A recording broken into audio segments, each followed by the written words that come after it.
They were not trapped. They asked to be sent there.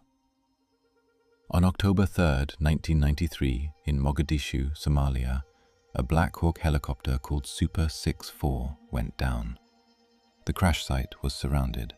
The pilot was alive, and help was not getting there fast enough.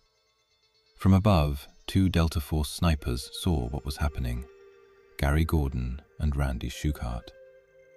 They knew the ground was getting worse. They knew the odds were collapsing. They knew that being dropped into that street could become a one-way trip.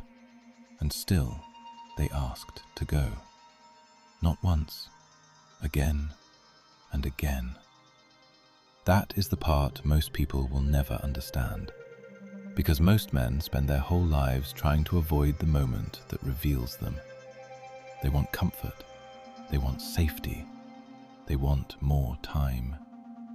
But Memento Mori does not ask if death is coming. It asks what kind of man you will be when you remember that it is. Gordon and Shughart were not reckless. Recklessness is noise. This was duty. Quiet, deliberate, final. They were inserted near the crash site. They fought their way to the wounded pilot. They held the line as long as they could. And both men died there. That is not a story about chasing death. It is a story about refusing to let fear become your master.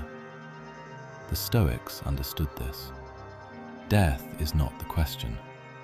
Death comes for the coward and the courageous. The question is whether you meet it with a soul that still belongs to you. Most people say they would do the right thing, but they mean when it is safe, when it is noticed, when it costs them nothing. These men chose duty when the cost was everything. Remember that. You do not control how much time you have. You do not control whether the moment is fair.